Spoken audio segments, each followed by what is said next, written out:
"You need to be out by Friday," my stepson said, standing in my kitchen like it already belonged to him. At 68, people assume an elderly widow will shrink when pushed. They expect confusion, gratitude, silence. He stacked moving boxes on my table and called it help, told me the house would be sold, said the paperwork was done. The kettle screamed. The clock froze. 40 years of family life pressed against my chest while he talked about realtors and inheritance like I wasn't still breathing. "I'm just trying to protect what's ours," he said. That was when I understood this wasn't about grief or family care.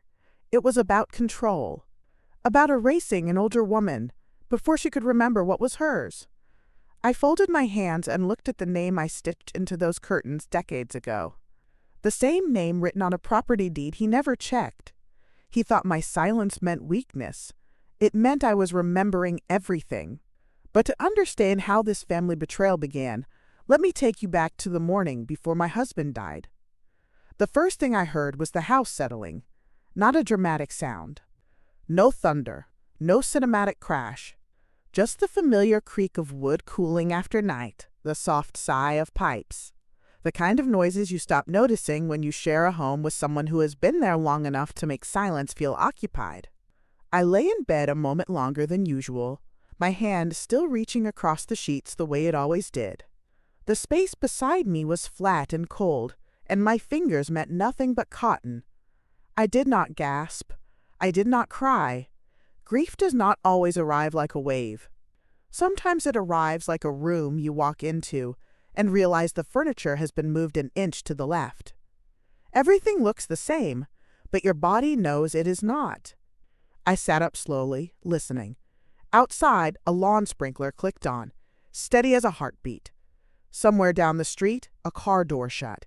A dog barked once and then stopped. The world carried on with rude confidence. I swung my feet to the floor. The boards were cold against my soles. I stood, and for a second my knees complained in that small, familiar way they did when the weather changed. I welcomed the ache.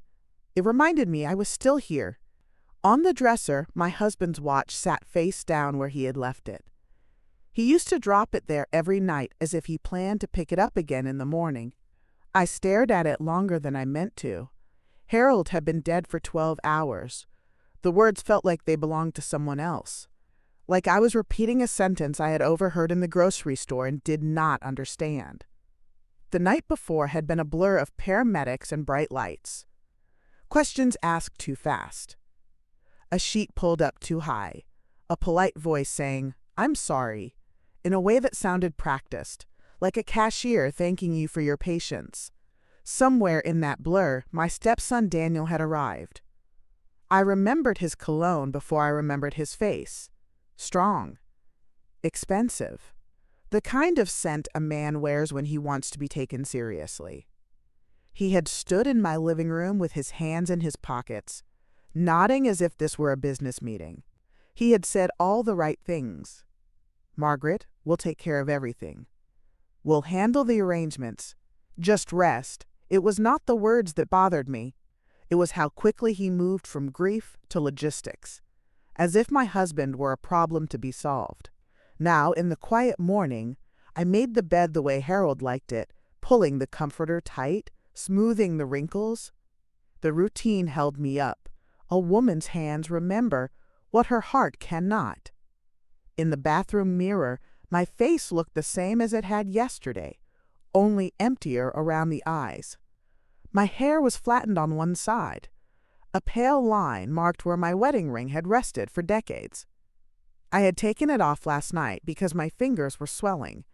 It lay on the sink now, a small circle of gold that suddenly looked too light to have carried so much weight. I washed my hands anyway. Warm water. Soap. Rinse. Dry. The habits of living. When I stepped into the kitchen, the air smelled faintly of coffee grounds. Harold had always set the timer the night before. I stared at the silent machine like it had betrayed me. I filled the kettle. The metal clinked against the sink. I set it on the stove and turned the burner on. The flame caught with a soft whoosh. I watched it a moment. The sound of the burner was steady, honest. It did not pretend to be anything else. I carried my mug to the table and sat down.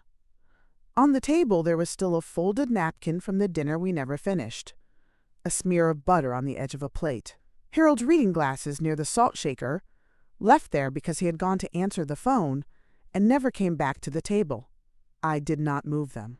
There are certain moments in life when you realize you have crossed a line you cannot uncross. You cannot go back to the person you were before you saw the sheet pulled over your husband's face, before you heard the word time said the way it was said last night. The kettle began to hum. I drank my tea without tasting it. Then the phone rang. It startled me, not because I was jumpy, but because it sounded too normal for a world that had just changed. I let it ring twice before I answered. "Margaret." Daniel's voice. Smooth. Alert. Like he had slept. Like he had not spent the night staring at the ceiling, bargaining with God, begging time to bend. "Good morning," I said. "I wanted to check on you. Make sure you didn't try to do too much." The phrasing caught my attention. Not, "Are you okay?" Not, "How are you holding up?" Just a quiet assumption that I would mishandle my own life if someone did not supervise it. "I made tea," I said. There was a pause, like he was deciding whether that counted as too much. "Okay, listen, I'm coming by today. There are a few things we need to take care of right away." "Today?" "Yeah, it's better to move quickly. There are documents, calls. The funeral home needs decisions. We need to secure the accounts." "Secure the accounts." Harold's body was barely cold, and Daniel was already talking about money like it might grow legs and run away.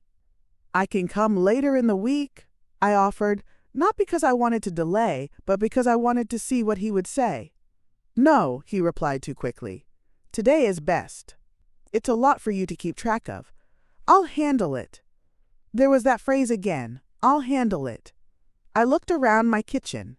The curtains I had sewn. The table I had refinished. The small stain on the floor from the year Harold spilled red wine. And we laughed until we cried. Daniel was 39 years old. He had been in this house for holidays and birthdays, for a handful of summers. For dinners he never stayed late enough to clean up after, and yet his voice carried the confidence of someone who believed the house would obey him. "What time?" I asked. 10, he said. "And Margaret, don't drive anywhere today. Just stay home, okay? You're exhausted."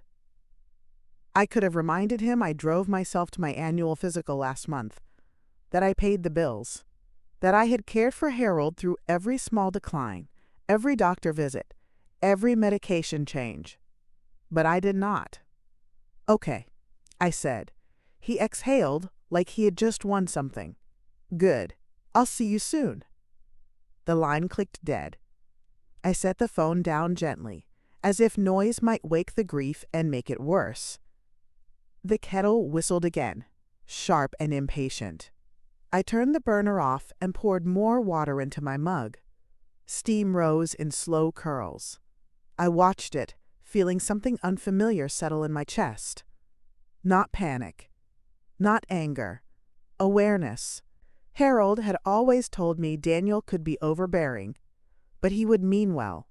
"He likes to take control," Harold would say, rubbing the back of his neck as if that explained everything.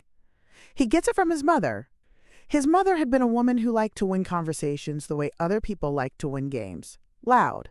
Certain. She had left when Daniel was young, but she had left her mark anyway, the way strong perfume clings to a room long after the person is gone. Daniel had learned early that if you move fast enough, people assume you know where you are going. I finished my tea and stood up. My joints complained again.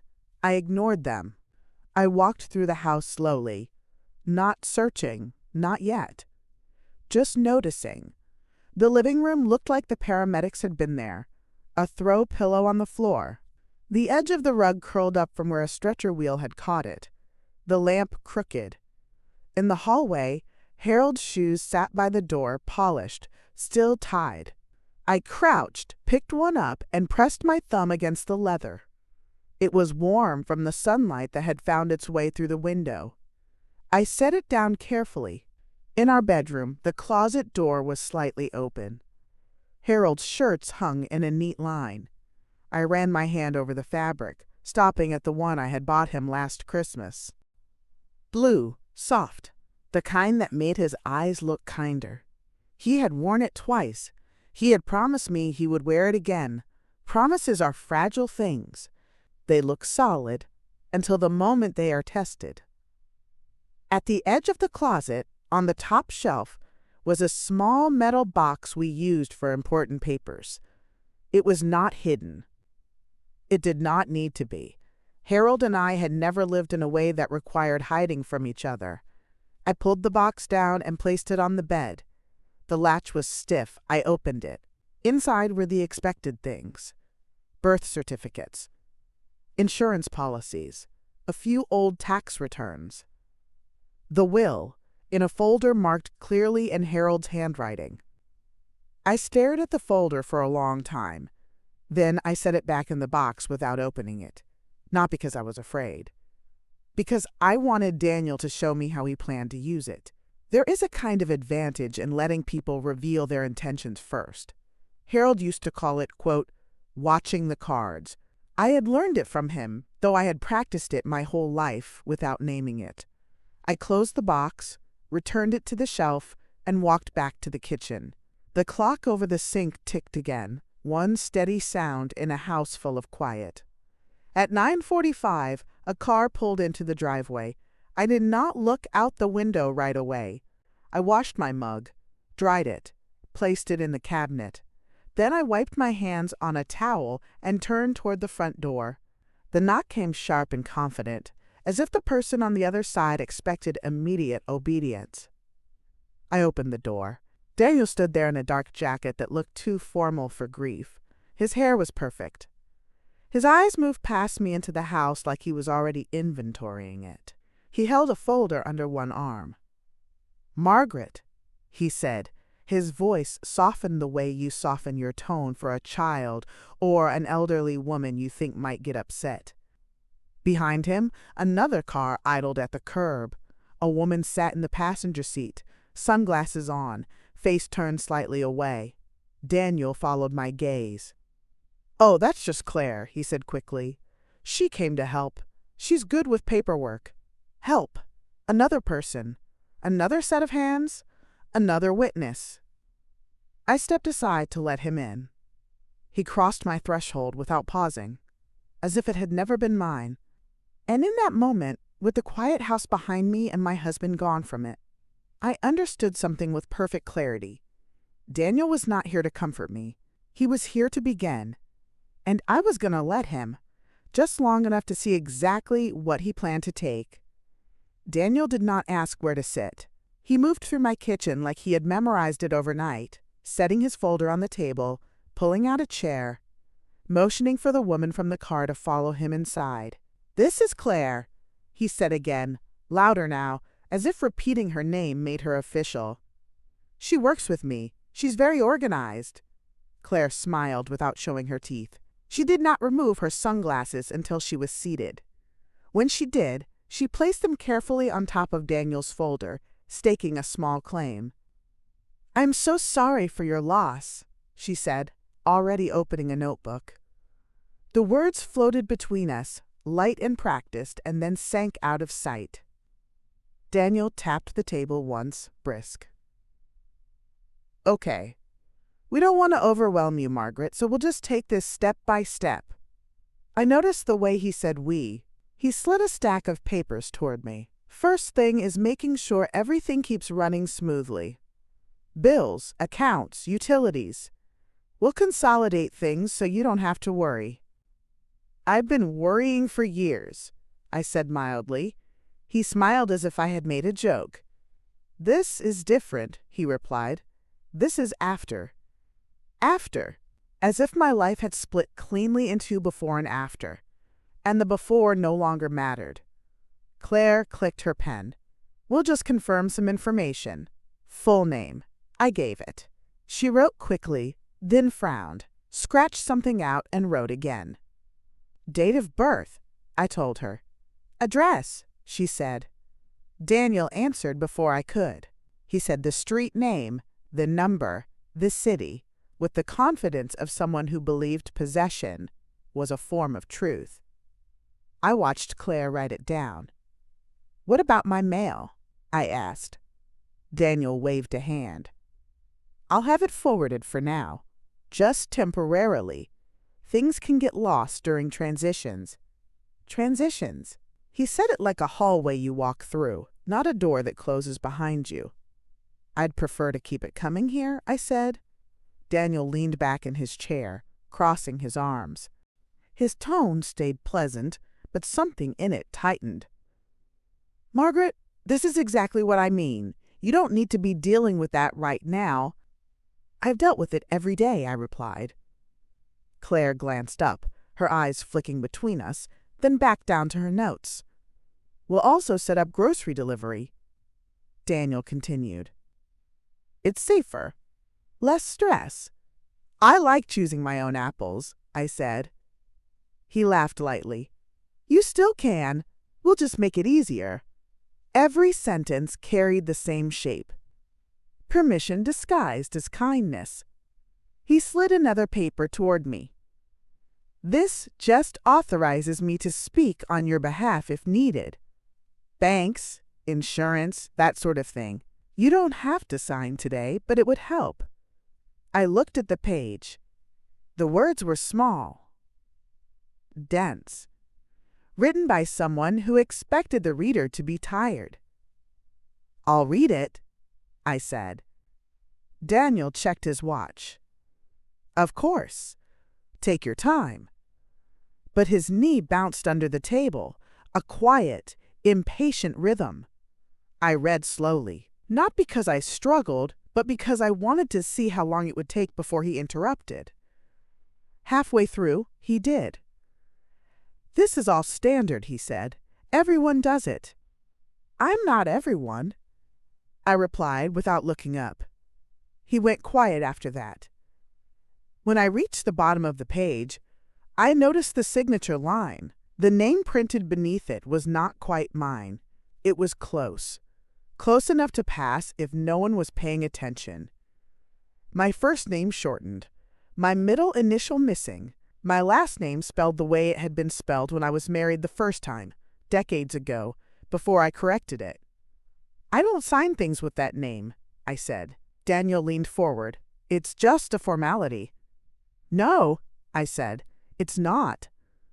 Claire paused her pen.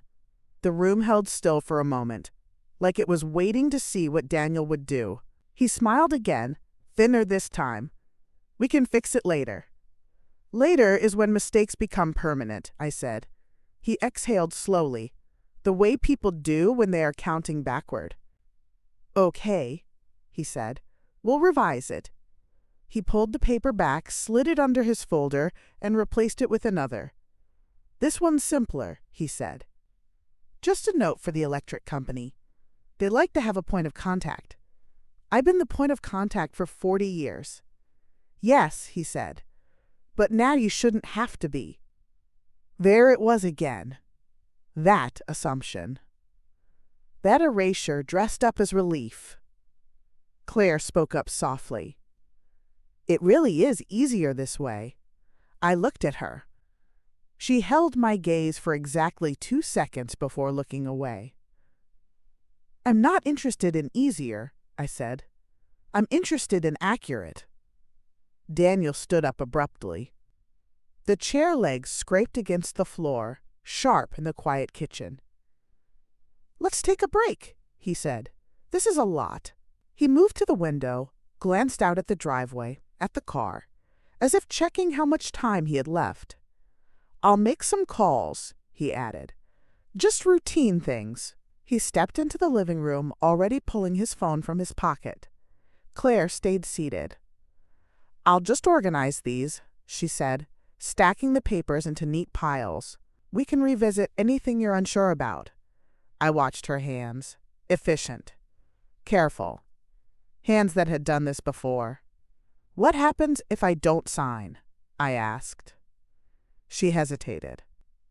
"Well, things might take longer." "And if I never sign?" She looked up then, really looked at me. "I suppose," she said slowly, "that would complicate things." Complicate for whom? I wondered. Daniel's voice carried in from the living room, low and urgent. I caught fragments. Accounts. Timeline. Sooner rather than later. I stood and walked to the counter. I began wiping it down, slow, methodical strokes. Not because it needed cleaning, but because movement grounded me. Claire gathered her notebook and stood as well. "You've been very strong," she said, as if strength were something she could assign. "I've been myself," I replied. Daniel returned, his smile reset, his tone lighter. "Okay," he said. "Here's what we'll do. We'll get the utilities switched this week, just in my name for now, to keep things simple. I'll manage the bills." "I didn't agree to that," I said. He tilted his head. "It's temporary. So is everything," I replied. He laughed, but there was no humor in it. "You're tired, Margaret. Let us help." I met his eyes. "I am tired," I said, "but I am not confused." For a moment, something flashed across his face. Surprise, annoyance, calculation. Then it was gone. "Of course," he said. "We're on the same team." Teams require consent, I thought. But I did not say it. Instead, I nodded once. He gathered his folder, tucked it under his arm. "We'll be back tomorrow," he said, with revised forms. Tomorrow. As if time itself had agreed to work for him now. They left together, Daniel holding the door, Claire following, both of them stepping out of my house with the ease of people who believed they would return whenever they pleased. When the door closed, the house exhaled. I stood in the quiet kitchen, the smell of paper and cologne lingering in the air. On the table, a single sheet of paper remained. Claire must have missed it. I picked it up. It was a utility notice, addressed to the house. The name printed at the top was not mine. I folded the paper carefully and slid it into my pocket. Helpful hands, I thought, are the ones that reach for what you are still holding. And I was not done holding on. The house was quieter after they left. Not peaceful. Not calm. Just hollowed out, like a room after the furniture has been measured but not yet moved. I stood where Daniel and Claire had been, listening to the echo of their voices fade from the walls. The clock over the sink ticked again, steady and unbothered, as if it had not noticed the shift. I took the utility notice from my pocket and laid it on the table. The paper was thin, official, confident. It addressed the house as if it were already spoken for. I folded it once, then unfolded it, smoothing the crease with my thumb. The name printed at the top was still wrong. Not a typo. A choice. I carried the paper to the desk in the living room, the one Harold used when he paid bills online, and pretended he was checking the news. The chair creaked when I sat. I welcomed the sound. It anchored me. I opened the desk drawer and slid the notice inside, placing it beneath the warranty for the refrigerator and the folded manual for a television we never learned how to use properly. Evidence belongs with evidence. The phone rang again that afternoon. This time, I let it ring until the answering machine picked up. "Margaret," Daniel's voice said, cheerful and controlled. "Just wanted to let you know I spoke with the electric company. Everything's on track. We'll get things streamlined." Streamlined. Like a river forced into concrete walls. I deleted the message without replying. An hour later, there was a knock at the door. I did not open it right away. I stood in the hallway, listening. 2 knocks. A pause. Another knock, lighter this time. I opened the door to find Mrs. Calder from next door, her gray hair pulled back. her eyes bright with curiosity, poorly disguised as concern. "Oh, Margaret," she said, stepping forward before I could stop her. "I heard." "Heard what?" I asked. "That Daniel is taking care of things for you. It's such a relief when family steps in, isn't it?" There it was. The story had already begun traveling without me. "He stopped by," I said. She nodded eagerly. "Such a nice man. Very organized. He said you've been through so much. You shouldn't have to worry about the house anymore." The words landed heavier than they should have. "Did he say that?" I asked. "Well," she hesitated. "Not exactly. But that's how it sounded." I smiled at her, not because I felt it, but because I wanted to see what the smile would do. "I'm still worrying," I said. "I've always been good at it." She laughed, relieved, and patted my arm. "If you need anything, dear." When she left, I closed the door slowly and leaned my forehead against it for a moment. This was how it would happen. Not all at once. In pieces. In conversations I wasn't part of. By evening, the mail arrived.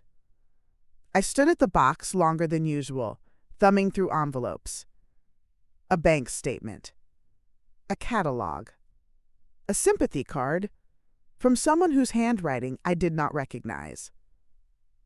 And then an envelope addressed to Daniel. My address. His name. I did not open it. I carried it inside and set it on the counter. He had not mentioned changing the mail yet, but here it was, already shifting. I made myself soup and ate it standing at the sink. The taste was fine. The warmth settled me. After dinner, I turned on a lamp in the living room and sat in Harold's chair. The fabric still held the shape of him. I rested my hand on the armrest where his fingers used to drum absent-mindedly during the evening news. "Don't rush," he used to say whenever I was upset. "Let people show you who they are." I picked up the envelope again and studied it. Inside, I was sure, was something Daniel believed he was entitled to receive. I set it aside. Instead, I stood and walked down the hallway to the bedroom. The metal box waited on the shelf where I had left it. I pulled it down and placed it on the bed. The latch resisted, then gave way. I opened the folder marked Will. I read it once, then again. It was thorough, clear, written in Harold's careful hand with an attorney's precision beneath it. The house was mentioned, the accounts, the personal items. Nothing in it surprised me. Nothing in it gave Daniel what he thought he already had. I closed the folder and sat quietly for a moment, letting that settle. Then I reached into the bottom of the box, beneath the things everyone expects to find. There was an envelope there, yellowed at the edges, the flap worn soft from age. My name was written on it in my grandmother's hand. I had not thought about that envelope in years. I opened it slowly. Inside was a letter, folded twice, the paper thin and fragile. And beneath it, another document, heavier, official. The letter came first. "Margaret, if you are reading this, then someone is trying to take what is yours by telling you it belongs to someone else." I closed my eyes. She had always been a woman who spoke plainly. This house was never meant to be a gift. It was meant to be an anchor. You bought it with your own money. You protected it with your own name. Do not let marriage or grief or kindness convince you otherwise. I read the lines twice. Beneath the letter was a copy of the deed, dated years before I married Harold. My full legal name printed clearly across the top. No joint ownership, no ambiguity, just fact. I exhaled slowly, feeling something loosen in my chest. So that was the lie. Not that Daniel thought the house was his father's, but that he assumed no one would ever check. I returned the papers to the box and slid it back onto the shelf. The phone rang again. I answered this time. "Margaret," Daniel said. "Small update. The realtor will swing by tomorrow, just to get a sense of things." "You didn't ask," I said. He chuckled lightly. "I didn't think you'd mind." "I do," I said. There was a pause. "The house will need to be appraised anyway," he said. "For the estate." "The house isn't part of the estate," I replied. The silence on the line sharpened. "What do you mean?" he asked. I looked around the room. At the walls I had painted. The window I had replaced myself when Harold was sick and couldn't climb ladders anymore. "I mean," I said calmly, "the house was mine before it was ours." Another pause. Longer this time. "That's not how I understand it," Daniel said carefully. "I understand," I replied. His voice cooled. "We'll discuss it tomorrow." He hung up. I set the phone down gently. Outside, the streetlight flickered on, bathing the front yard in a pale orange glow. The house looked the same as it always had. But something fundamental had shifted. They were not helping me. They were moving me. And now I knew exactly where to stand. The first lie had been spoken, and I had heard it clearly. Daniel arrived the next morning without knocking. I knew it was him by the way the door opened, firm and practiced, like he had already decided he belonged on the other side of it. "The realtor's running a little late," he said, stepping inside, glancing at his watch. "But we can still walk through." "No," I said. He stopped mid-step. "No," I repeated calmly. "We cannot." He looked at me as if he were recalculating something. "Margaret, this isn't the time to dig in." "I'm not digging," I said. "I'm standing." He sighed, the sound heavy with performance. "You told me last night the house was yours." "Before Dad." "That doesn't sound right." "It sounds unfamiliar," I corrected. He smiled thinly. "My father paid for a lot of things." "So did I." He tilted his head. "You were a homemaker," I nodded. "And before that, I was a woman with a job and a savings account. And a name." He waved his hand dismissively. "Names change, only if you let them," I said. He stepped closer, lowering his voice. "Margaret, I don't want this to get uncomfortable." I met his eyes. "Then you should leave." That surprised him. Not the words themselves, but the ease with which I said them. For a moment he looked like a boy again, one who had not expected resistance, only compliance. "I'll wait outside," he said finally. "You'll come around." He stepped back onto the porch, pulling his phone out as the door closed behind him. I locked it. The sound was small but decisive. I went to the bedroom and pulled the metal box down again. This time I did not hesitate. I laid the papers out on the bed, the deed, the letter, the name restoration filing I had tucked away years ago and nearly forgotten. My name, not the shortened version Daniel preferred, not the married version that had been convenient, not the softened version people used when they wanted me smaller. The real one. I remembered the day I reclaimed it. I had been 36, recently divorced from a man who liked to correct me in public and apologize in private. The clerk at the courthouse had looked at me kindly when I told her what I wanted. "You sure?" she asked. "Yes," I said. She stamped the paper hard, like punctuation. When I bought the house a year later, I signed my name carefully, every letter intentional. I remember thinking how solid it looked on the page. Harold had loved that about me. "You don't disappear," he used to say. "You just get quieter." A knock sounded again, lighter this time. "Margaret," Daniel called through the door. "The realtor's here." "I'm not available," I said. A pause. Then his voice, tighter now. This isn't helping. I gathered the papers and returned them to the box. I slid it back onto the shelf and closed the closet door. When I returned to the living room, Daniel was standing just outside the glass, gesturing toward the house as he spoke to a woman in a blazer. She nodded, pen poised, eyes already measuring windows, walls, square footage. Daniel caught sight of me and smiled broadly, waving me over like a reluctant child. I did not wave back. I turned instead to the phone and dialed the number on the deed. The attorney answered on the third ring. "Yes," I said. "This is Margaret.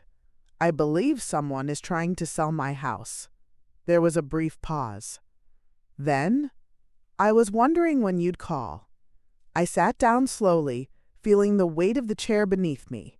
Outside, Daniel stopped talking mid-sentence.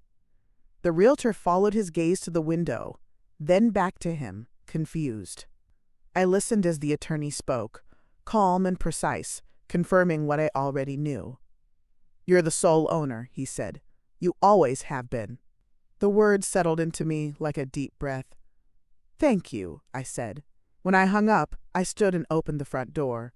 Daniel turned quickly, his smile already prepared. "I just spoke with my attorney," I said. The smile faltered. "He confirmed something you should have known before you brought a stranger to my door." I continued. "This house is not part of your father's estate." The realtor shifted uncomfortably. Daniel laughed once, sharp. "That's not accurate." "It is," I said. "And you will not be returning with anyone else without asking." The realtor cleared her throat. "Perhaps we should reschedule." Daniel's jaw tightened. "There's been a misunderstanding." "No," I said. "There's been an assumption." The realtor nodded, already backing away. "I'll follow up later." She left. The sound of her car pulling away felt like a small victory. Daniel stepped closer, his voice dropping. "You're making this harder than it needs to be." I looked at him steadily. "You're making it possible." For the first time he looked unsure, not defeated, but slowed. He turned and walked back to his car without another word. I closed the door and leaned against it, feeling my heart beat steadily in my chest. The pressure had not lifted, but now it had direction, and it was no longer moving only toward me. By the end of the week, my name had become a question mark, not erased completely, just softened around the edges, the way ink fades when you keep touching the page. It started with the bank. I had driven there myself, parked in the same spot I always used, walked through the same glass doors. The teller smiled when she saw me, then hesitated, her eyes flicking to the screen. "One moment," she said. She disappeared into the back. When she returned, she brought a man with her, younger than me, polite, careful. "Mrs. Hale," he said slowly, "there seems to be a note on your account." "What kind of note?" I asked. He cleared his throat. "A concern about recent stress. A suggestion that additional authorization might be helpful." "Helpful to whom?" He smiled faintly. "To everyone." There it was again. Everyone. The word people use when they do not want to say you. "I've managed this account for 40 years, I said. "Nothing about that has changed," he nodded. "Of course, we just wanted to check in. Like I was a hotel guest whose stay was almost over.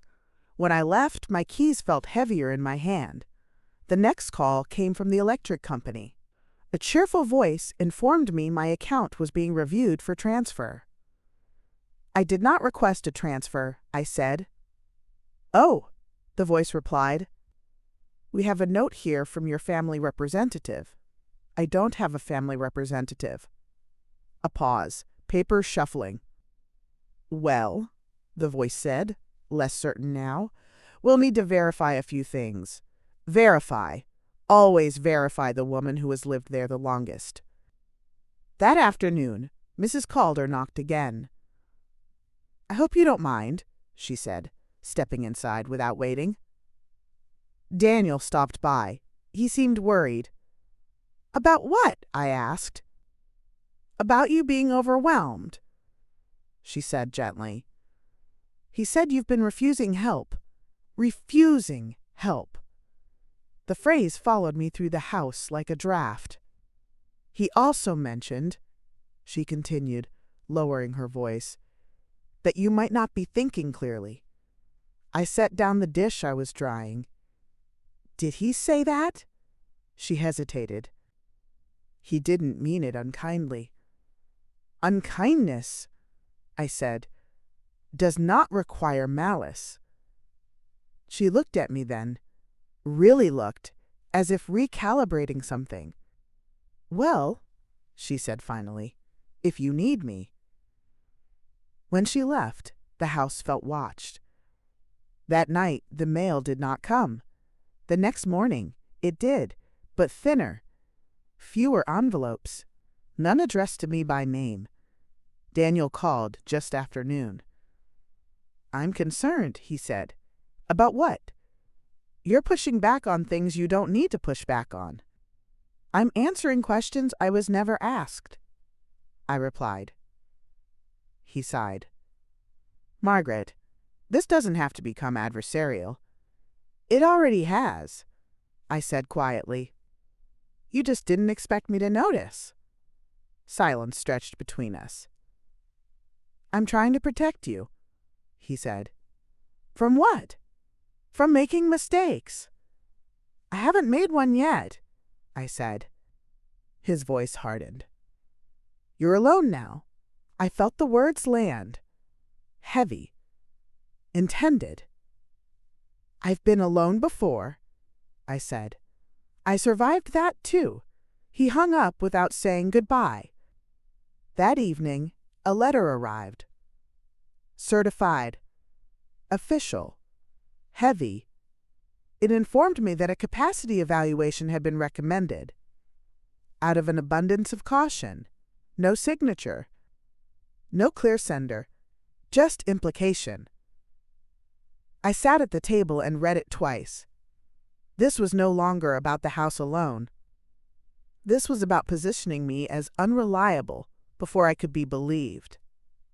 I folded the letter carefully and placed it beside the deed copy in the metal box. Pressure, I realized, does not always shout. Sometimes it whispers your name to other people until they stop asking if you recognize it. I turned off the lights and went to bed, the house settling around me. They were tightening the circle, and I was done waiting for them to stop. The letter from the capacity board sat on my kitchen table for 3 days before I touched it again. Not because I was afraid of it, because I wanted to understand the kind of person who sends a thing like that without signing their name. Each morning, I passed it on my way to make tea. Each night, I turned off the lamp and left it where it was, letting it watch me live. Letting it see that I still knew how to lock doors, balance checkbooks, remember appointments, water plants. On the 4th morning, the phone rang at 8:30. "Mrs. Hale," a woman's voice said, professional and kind. "I'm calling to follow up on a recommendation we received." "I'm listening," I said. She explained the process.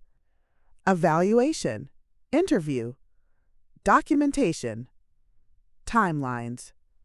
I let her finish. "Who requested this?" I asked. There was concern expressed by a family member, she said carefully. "Which one?" She paused. "I'm not at liberty to disclose that." "Then I'm not at liberty to participate," I replied. Another pause. "That may complicate things," she said. "Everything worthwhile does," I said, and hung up. I stood for a moment, listening to the dial tone hum back into the line. They had moved beyond suggestion now. They were laying groundwork. I went to the bedroom and pulled the metal box from the shelf again. The ritual steadied me. Paper. Weight. Truth. I took out my grandmother's letter and sat on the edge of the bed. I had read it the night before, but I read it again now, slower. Men will tell you a house is an asset. Women know when it is a shelter. She had written that in careful ink, her handwriting slanted and strong. I remembered her hands. Broad, capable, hands that kneaded bread and signed checks with the same certainty. When she died, she left me very little in the way of money. What she left me instead was instruction. I folded the letter and placed it back in the box. Beneath it was something I had not noticed before. A thin envelope, unmarked, tucked between old insurance statements. Inside were copies of correspondence. Letters from decades ago. From the attorney. From the bank. And one handwritten note from Harold. If anyone ever questions the house, call Martin. He has everything. I smiled despite myself. Harold had known. Of course he had. That afternoon, Daniel showed up again. This time, he brought no one with him. He stood on the porch, hands empty, posture different, less confident, more careful. "Can we talk?" he asked. "We've been talking," I said. "You just haven't been listening." He nodded once, as if conceding a small point. "I don't want this to go any further. Neither do I." "Then let's reset," he said. "No more paperwork, no more deadlines." "And the evaluation?" I asked. He did not answer right away. "That was meant to protect you," he said finally. "It protected your narrative," I replied. His jaw tightened. "You're being unfair." "I'm being accurate." He stepped closer to the threshold. "If this goes to court, things get messy." "I've lived a long time," I said. "I'm familiar with mess." He studied my face, as if searching for something. Weakness. Fear. Confusion. He did not find it. "You could make this easier," he said. "I already have," I replied, by not lying. That landed harder than anything else I had said. His eyes flashed. "You don't understand the consequences." "I understand them perfectly," I said. "I understand that you assumed silence meant consent. And now you're surprised it didn't." He took a step back. "I'll be in touch," he said. I closed the door without answering. That evening I sat at the kitchen table with a pen and a stack of paper. I wrote down everything. Dates, times, conversations, names, phrases he liked to use, words that kept repeating. Help, protect, easier. By the time I finished, the sun had set. I placed the pages in the metal box, on top of the deed and the letter. Preparation, I had learned, was a form of peace. Later, as I lay in bed, I listened to the house breathe around me. They thought they were wearing me down. What they were really doing was giving me time to get ready. And when the truth finally arrived, it would not come quietly. It would come with my name on it. The notice arrived on a Tuesday. It did not knock.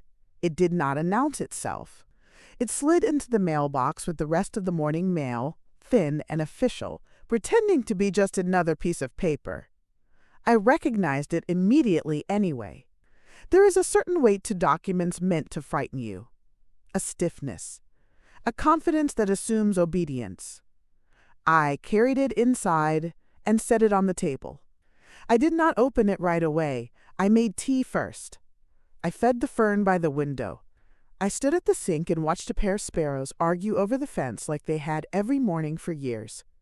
Then I sat down and opened the envelope. Eviction notice. The words were bold, certain, final.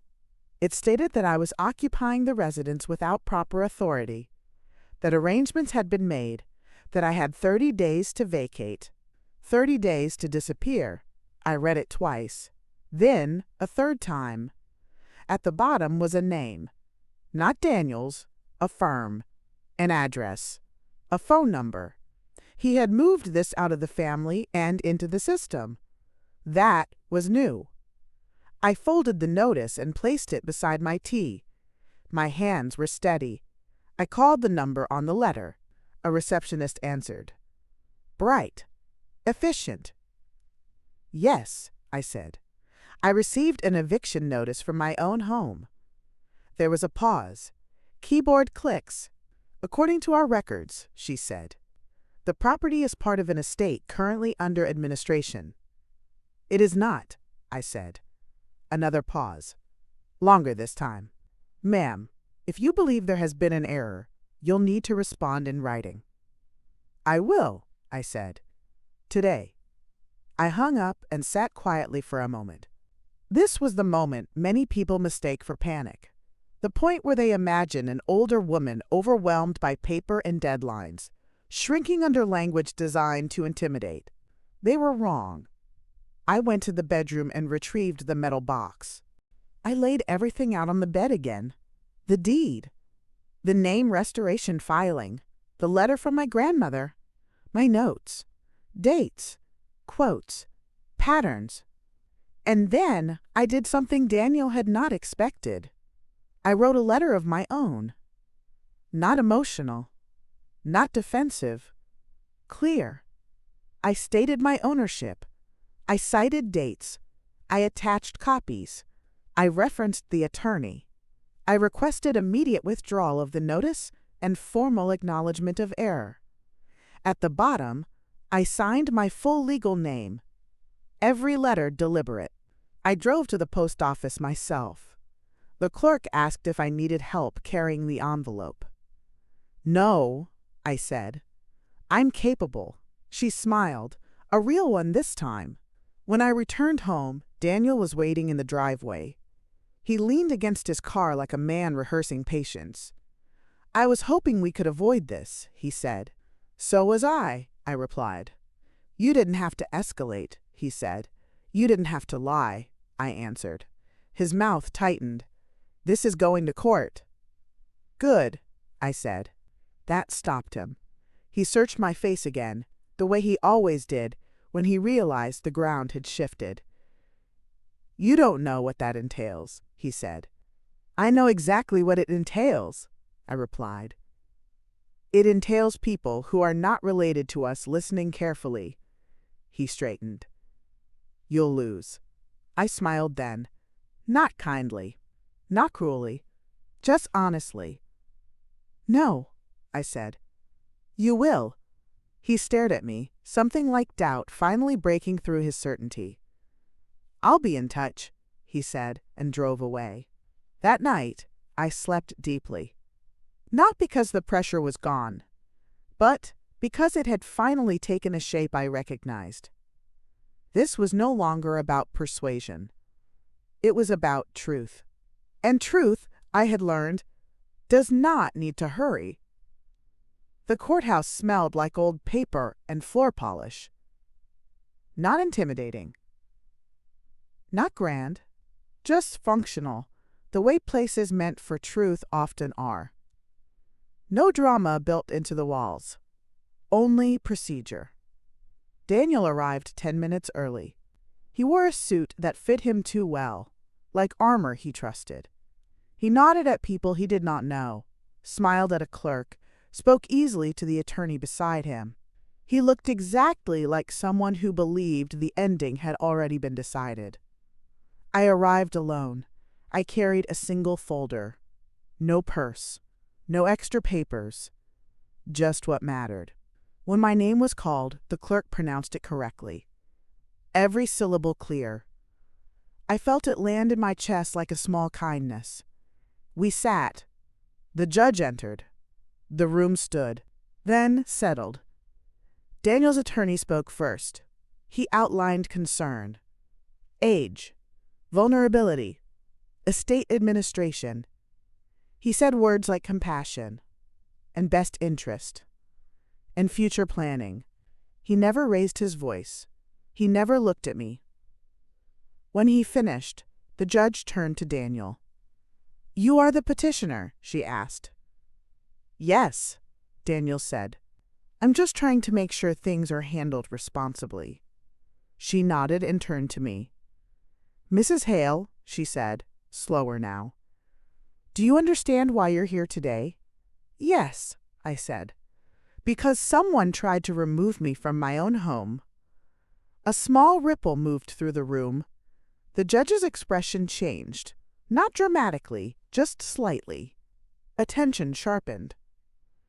Do you dispute the eviction notice? She asked. I do, I said, entirely. Daniel's attorney stood again. Your Honor, the property in question was believed to be part of the decedent's estate. Believed, the judge repeated. By whom? Daniel shifted. By my client, the attorney said, and by anyone reviewing the marriage. The judge turned to me. Mrs. Hale, do you have documentation? I opened my folder. Yes, I said. I have 3 things. I stood. Not hurried, not trembling. The first document I handed to the clerk was the deed. Purchased 22 years ago. I said calmly, under my full legal name. No joint ownership. No spousal claim. The clerk passed it to the judge. She read it carefully. The room went quiet. The second document was the name restoration filing. Filed decades ago, I continued. Court stamped. This is the name that appears on the deed. It is still my legal identity. Daniel's attorney leaned forward, frowning. The judge compared the names. She looked up at Daniel for the first time. The third document I did not hand over right away. I also have a record, I said, of intent. Daniel stiffened.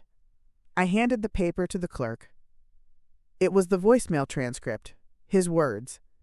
Clear, unedited. Once the house sells, we'll handle where she goes. The judge stopped reading halfway through. She set the paper down slowly. Then she looked directly at Daniel. You assumed authority you did not have, she said. The words were not loud. They did not need to be. She turned back to the bench. The eviction notice is invalid, she continued. The petitioner has no legal standing. Any further attempts to remove Mrs. Hale from her residence will be considered harassment. Daniel's attorney opened his mouth. The judge raised a hand. And let me be clear, she said. Ownership is not ambiguous here. Mrs. Hale is the sole legal owner of the property. She paused. You do not get to decide where she goes. Silence filled the room. Not awkward. Not uncomfortable. Final. The clerk called the next case. Just like that, it was over. Daniel did not look at me as we stood. He gathered his papers too quickly, his certainty collapsing inward, like a structure built on the wrong measurements. I remained where I was for a moment longer, letting the stillness settle. Then I walked out. Outside, the air felt different, lighter, sharper. I did not smile.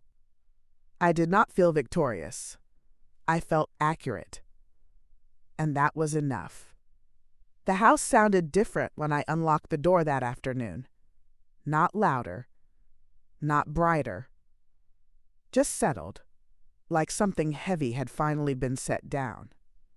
I stood in the entryway for a moment, listening. The familiar creak of the floor, the faint hum of the refrigerator, the quiet honesty of a place that had never lied to me. The boxes Daniel had stacked in my kitchen were still there. I had left them on purpose. I set my folder on the table and looked at them without anger. Cardboard is patient. It waits to be told what it is for. I broke them down one by one, folding each flat, stacking them neatly by the door. The work was simple. Physical. Real. When I finished, the kitchen looked like itself again. I opened the windows. Late afternoon air moved through the house, lifting the curtains slightly. The name stitched into the hem caught the light. I ran my fingers over the letters. Mine. The phone rang once. I did not answer it. If it was Daniel, he would learn something new. That access is not guaranteed. If it was anyone else, they would leave a message. The machine stayed silent. I made tea and carried it to the living room, settling into Harold's chair. The cushion sighed beneath me. I thought of him then. Not in pain. Not in the hospital bed. But the way he used to stand in this room at dusk, hands in his pockets, looking around like he was taking inventory of a life he had chosen well. "You did," I said softly, though I did not need to say it aloud. That evening, Mrs. Calder came by again. This time, she stood on the porch and waited. "I wanted to apologize," she said when I opened the door. "I shouldn't have assumed." "No," I said. "You shouldn't have been told." She nodded, embarrassed. "If you need anything." "I do," I said. "I need people to ask me directly." She smiled. "A real one." "Of course." When she left, the streetlight came on, just as it always had. I locked the door and turned off the lights, moving through the house slowly, deliberately. In the bedroom, I returned the metal box to the shelf. I did not need to open it again. Truth does not require repetition. Before bed, I looked once more at the front door, remembering the way Daniel had crossed the threshold without pausing. That would not happen again. I slept deeply, not because nothing could happen now, but because whatever did, I would meet it awake. Looking back now, I understand something they never did. Age does not make a woman invisible. It teaches her exactly where to stand. And the house knew my name long before they tried to forget it. I didn't know it then, but when he stood in my kitchen and told me to be out by Friday, he believed that was the end of the story. What he didn't understand was that I had lived long enough to know when to stand still and when to let the truth speak for me. If you've ever been underestimated, dismissed, or quietly pushed aside, I'd like to hear your story. Leave a comment below. And if this story meant something to you, please like and subscribe. There are more stories like this coming, and you won't want to miss what happens next.